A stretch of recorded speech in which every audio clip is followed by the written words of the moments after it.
सभी का बहुत बहुत स्वागत यहाँ पर। सबसे अच्छी बात यह है कि अब मेरी प्रशंसा इतनी कर दी गई है इस मंच से कि मुझ पर पूरा दबाव बनाया गया है। लेकिन जितेंद्र जी और सभी लोग जो यहाँ पर बैठे हैं, आप सभी का बहुत बहुत स्वागत। बहुत सारे चेहरे जो यहाँ पर दिख रहे हैं, वो हर चेहरा अपने आप में एक कहानी है। वो कहते हैं ना कि मिल ही जाएगी मंजिल भटकते भटकते, गुमराह तो वो है जो घर से निकले ही नहीं। आप लोग घर से निकले, आपने हिम्मत दिखाई। भारत का शान एक एक चेहरा आज मेरे सामने यहाँ पर मौजूद है। और पटना से 2992 किलोमीटर दूर हम लोग दुबई में बैठे हैं एक कमरे में, अपने अंदर बिहार को समेटे। आज आपके सामने एक बिहारी खड़ी है।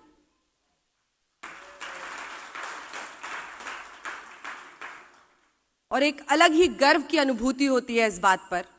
एक और शेर इस पर याद आ गया कि उस शख्स को कोई गिरा नहीं सकता जिसने चलना ही ठोकरों से सीखा।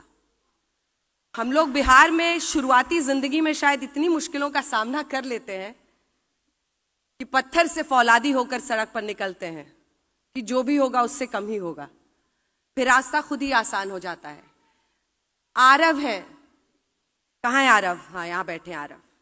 आरव कुछ देर पहले मुझसे मिले थे और आरव ने मुझसे पूछा, ma'am how was your journey, how did you begin your journey? It's all right, आप बैठिए। आपको मैंने कहा था ना, मैं आपको अपनी जर्नी यहाँ से बताऊंगी, स्टेज से। बिहार से निकलकर दुबई पहुंचना तो अलग बात है, हम लोगों के लिए दिल्ली पहुंचकर कुछ करना ही बहुत बड़ा सपना था। और मैं अकेली निकली थी। मुझे आज भी वो सर्द सुबह याद है जब नीलांचल एक्सप्रेस से मैं राजधानी के दिल्ली रेलवे स्टेशन पर अकेली उतरी थी। संघर्ष जीवन का हिस्सा बनता चला जाता है जब आप बिहार से निकलते हैं, क्योंकि आपके सपने बहुत बड़े होते हैं। और उन्हीं सपनों को पूरा करने के लिए मैंने बहुत आजमाइश की। मैंने बॉटनी ऑनर्स किया, मैंने सोशल वर्क में बहुत दिनों तक काम किया। ये 1993 की बात है, 1993। और उसके बाद एनजीओ से के साथ काम करते करते मुझे लगा कि बहुत ज्यादा परिवर्तन समाज में हो नहीं पाता है, बहुत सीमित रह जाता आपका दायरा। तो हम पॉलिसी को कैसे अफेक्ट कर सकते हैं, हम देश की नीतियों को और देश में जो नेता होते हैं उनकी सोच को कैसे चैलेंज कर सकते हैं। तब मेरा जो रुझान है वो पत्रकारिता की तरफ बढ़ा और फिर बाकी की कहानी है। लगभग 20 से ज्यादा वर्ष अब हो चुके हैं पत्रकारिता में और आज यहाँ पर मौजूद हूं मैं आपके सामने। तो कुछ तो मैंने हासिल कर ही लिया होगा जीवन में, हालांकि मुझे आज भी लगता है कि बहुत कुछ करना बाकी है और अभी शुरुआत ही है। लेकिन बात बिहार की हो रही थी। बिहार हमारे लिए क्या है? बिहार हमारे लिए माँ है, अबीर है होली का, दिया है दिवाली का, छठ पूजा में गंगा घाट है, मिथिला की मिठास है, वैशाली का वैभव है, भोजपुरी का अलग मजा है, राजेंद्र प्रसाद की धरती है, गौतम बुद्ध की भूमि है, जेपी का आंदोलन है। लेकिन आज बिहार कहाँ खड़ा है? ये सवाल हम सबके मन को कचोटता है कि हम बाहर आकर तो इतना चमक लेते हैं, अपनी जगह बना लेते हैं, हर क्षेत्र में हम सर्वोच्चता तक पहुंच जाते हैं, लेकिन उस बिहार में क्या रह जाता है पीछे? आखिर क्यों वो राज्य आज भी, जैसा मनीष जी ने बताया कि चाहे पर कैपिटा इनकम हो या बहुत सारे अन्य मुद्दे हैं, उसमें वो बिहार पीछे क्यों छूट जाता है? तो शायद आप लोग इसीलिए इकट्ठा हुए हैं कि कुछ योगदान आपका हो। मैं भी उसमें योगदान करने को तैयार हूं। और बिहारी तो वैसे ही अपने आप में बिंदास होता है, लाजवाब होता है, मददगार भी बहुत होता है। अच्छा, 7 घर दूर भी किसी के घर में परेशानी हो तो पहुंच जाएगा मदद करने के लिए। 4 लोग पहुंच जाएंगे और बोलेंगे नहीं हम मदद करेंगे आपकी, बताइए क्या दिक्कत है, हम सुलझाते हैं। तो हम लोगों का एक अलग तरीका है जीने का, हमेशा लोगों को साथ लेकर चलने का। और इसीलिए कहते हैं कि हम हवाओं का रुख बदल रहे हैं, आए दुनिया हमारे साथ चले। एक बात जो मुझे लगता है कि शायद जिस पर हम सबको सोचने की जरूरत है, वो ये है कि जो लोकतांत्रिक व्यवस्था या जो चुनावी व्यवस्था बिहार में रही, क्या वो सिर्फ इसके लिए जिम्मेदार है या फिर जितना हम सबको करना था उसमें भी कहीं कमी रह गई? क्योंकि ज्यादातर जो लोग काबिल रहते हैं वहां पर व्यवस्था की कमी, इंफ्रास्ट्रक्चर की कमी की वजह से बेहतर अपॉर्चुनिटीज की तलाश में वहां से निकल जाते हैं। लेकिन शायद this is platform from where we can give back to Bihar, तो इसीलिए मैं इसमें शामिल भी हुई कि जिस तरह से भी मदद मैं कर सकती हूँ या इसका हिस्सा बन सकती हूँ उसमें मैं जरूर आपके सामने रहूंगी। हाँ, ये बात जरूर है कि जब चुनाव कवर करूंगी तो निष्पक्ष होकर करूंगी, क्योंकि यहाँ आने के बाद मुझे धीरे धीरे लोगों की पॉलिटिकल एफिलिएशंस पता चले। लेकिन उन सब के बावजूद बिहार को लेकर हम सब के दिल में बहुत ईमानदारी है और उसमें कोई शक नहीं कर सकता है। तो अक्सर मेरी आदत ये होती है कि लोग सवाल पूछें और मैं उसका जवाब दूं, तो इसीलिए मैंने निवेदन किया था कि अगर आप लोगों के मन में कोई सवाल है तो आप लोग पूछ सकते हैं। लेकिन बिहार पर कैसी कैसी भ्रांतियां हैं वो सुनिए। बिहार के लोगों के बारे में क्या क्या बोला जाता है। कुछ लोग जो अच्छे रहते हैं, बिहारीज आर वेरी क्यूट यार, बहुत लोग तो बड़ा क्यूट मानते हैं हमें। फिर कुछ लोगों को बड़ा लगता है कि इनके बोलने का अंदाज बड़ा अलग होता है, बड़ा गा गा के बोलते हैं। फिर आपको कॉम्प्लीमेंट भी मिल जाएगा, अच्छा आपकी आवाज से नहीं लगता कि आप बिहार की। मैं कहती हूँ मैं हूं बिहार की।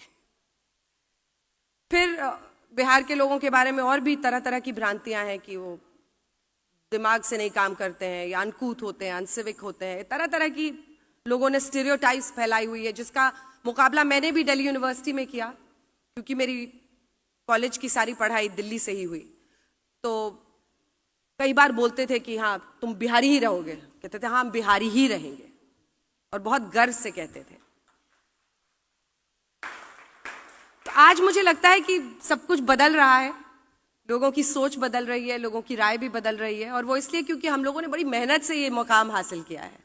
हम लोगों ने अपनी जिंदगी में सब कुछ न्योछावर करके इस मकाम पर पहुंचा है। तो आरव जैसे सभी बच्चों से मेरा संदेश यही है, इतना गर्व करो अपने बिहार से होने का, उस मिट्टी का। वो माटी बेशकीमती है। कोई नेता, कोई पिछड़ापन उस माटी की खूबसूरती को हमसे नहीं छीन सकता है। वो माटी की खूबसूरती हमारे ललाट पर चमकती है हम जहां भी जाते हैं, और वही हमारी ताकत है। जब हम किसी भी क्षेत्र में बहुत अच्छा करते हैं तो आरव वही हमारी ताकत है। तो जीवन की शुरुआत हम सब बिहारियों की ऐसे होती है कि कैसे कोई रास्ता मिल जाए, बस एक मौका मिल जाए, लेकिन उस एक मौके की कीमत हम बिहारी ही समझते हैं, और वहां से एक सर्वोच्चता का सफर शुरू होता है। तो मैं अब बस अंत करती हूँ अपनी बातों का। मुझे लगता है कि ये एक बहुत अच्छी पहल है आईपीएफ, जिसके जरिए लोगों को जोड़ रहे हैं, और ये बिहार चैप्टर तो एकदम ही अनूठा है, क्योंकि इससे बहुत ताकत मिलेगी। आरा के भी लोग दिख रहे हैं मुझे। आरा जिला घर बा, कौन बात का डर बा, बोली रहुआ का बोले के बा। हम तो भोजपुरी में एकदम पारंगत बानी।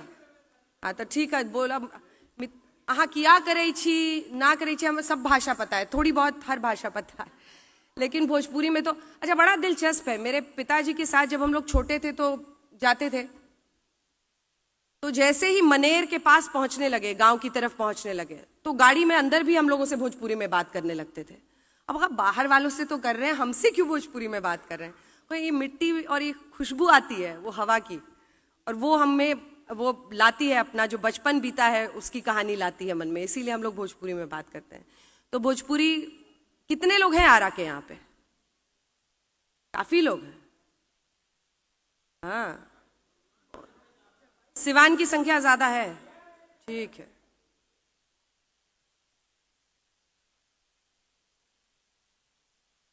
आजकल चंपारण मीट खूब बन रहा है, दिल्ली में भी मिल रहा है। लेकिन जहां भी जाइए खूब ऐसा उदाहरण बनिए कि लोग बिहार का नाम, वैसे भी आप सब लोग इतना गौरवशाली बना ही रहे हैं, और मैंने भी इस प्रोफेशन को इसी तरह से ट्रीट किया। मतलब इस प्रोफेशन में मैं आई तो ये मेरा बिहार बन गया और मैं इसकी पटना बन गई, उसी में दिल समा गया है और अब उसी में आगे बढ़ रही हूँ। तो मुझे लगता है कि जहां भी हर क्षेत्र में आप लोग हैं यूं ही चमकते रहिए, और मेरी शुभकामनाएं इस पूरे फोरम के साथ कि आप लोग ऐसे ही नाम रोशन करें, और कुछ बिहार में ऐसा हो कि हम शायद एक दिन ये बोलें कि पर कैपिटा इनकम हो, डेवलपमेंट हो, उस पूरे इंडेक्स में बिहार लीड करे भारत को, जैसा एक वक्त पर हम शिक्षा के क्षेत्र में करते थे। बहुत धन्यवाद आप सभी का।